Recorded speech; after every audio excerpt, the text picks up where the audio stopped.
Dandadan is a relatively new story that's been taking the anime world by storm lately thanks to the new adaptation on Netflix. This show's got everything: ghosts, aliens, and dong-loving grandmas. And after finally sitting down to watch it, I'm left thinking, who comes up with this Monkey.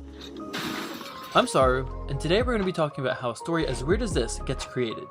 Written by Yukinobu Tatsu, Dandadan was first published in Shonen Jump in April 2021. An anime adaptation was released on Netflix by production studio Science Saru in October 2024. Now, like I said, this show has it all: supernatural beings, epic fight scenes, and the fan service we've all been waiting for. I'll let you suckle my teats, boy. The first episode has a lot going on. Spoilers ahead if you haven't seen it yet.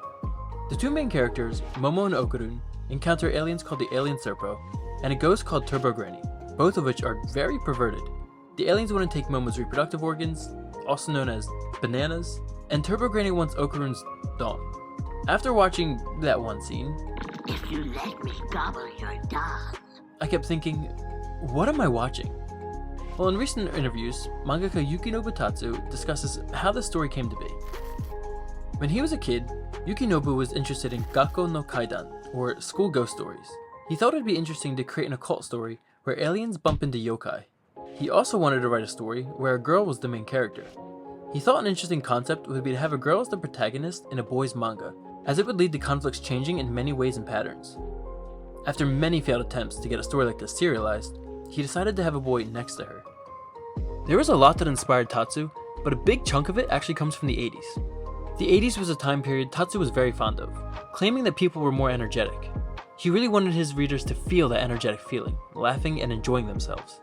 Tatsu also strived to create new expressions that make the audience laugh or think, I've never seen this before.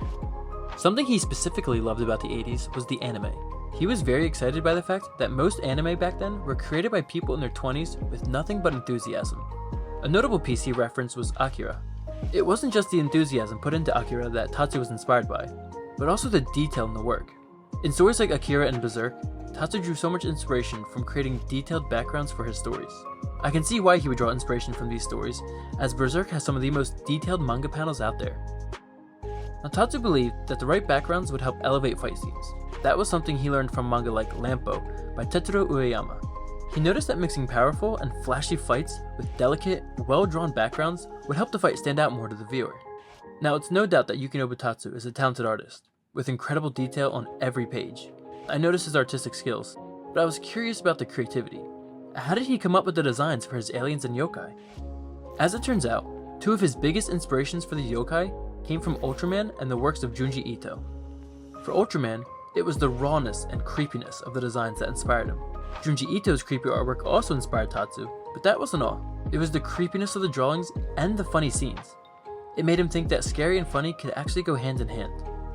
I think it's safe to say that he proved this theory true. Now, I'm not gonna lie, I was definitely a bit scared in the scenes where Momo and Okurun go into their haunted destinations. I don't do good with horror. I was creeped out for sure seeing Turbo Granny for the first time. But then I heard her deliver her famous line, I'll let you suckle my teats, boy. If you let me gobble your dong. and the horror I felt fled instantly. It was still creepy seeing her chase him, but I was also laughing. Although he picked up on these ideas from paying attention to his favorite stories, that wasn't the only way he became so skilled. Tatsu had opportunities to work with other incredibly talented mangakas such as Yuji Kaku, Tatsuki Fujimoto, and Tatsuya Endo. Working with these other artists really taught him how to capture the attention of his readers. I say it paid off. Now, as I mentioned earlier, Tatsu had tried multiple times to get some of his stories serialized, but failed over and over. This actually led him to consider giving up. He thought he wasn't going to be able to make it as a mangaka. That is, until his editor Shihei Lin shared some words of wisdom at a party that Fujimoto was hosting. Shihei told him, "Draw whatever you want, but bring something. It could be a page of illustration, 4 pages of manga, or something. Draw freely, let go, without any pressure, and come see me." This was the moment Dandadan was born. After this exchange of words, Tatsu would go home and start creating the story we know today. Dandadan is a wild ride. It can have you laughing at the goofy scenes, mesmerized by the incredible fights, or crying at the heartbreaking backstories. This show is full of unexpected turns and outrageous ideas, and that's what Yukinobu Tatsu and Shihei Lin love about it. Now, Tatsu claims the ending is decided, but he's undecided about how he'll reach it. He just wants the story to keep progressing. Normally that would have me worried, but I have full faith that Tatsu will pull it off. My journey with Dandadan is just beginning, and I'm excited to see where it'll take me. In case you want to read the full interviews, I've left the links to the articles I've researched in the description below.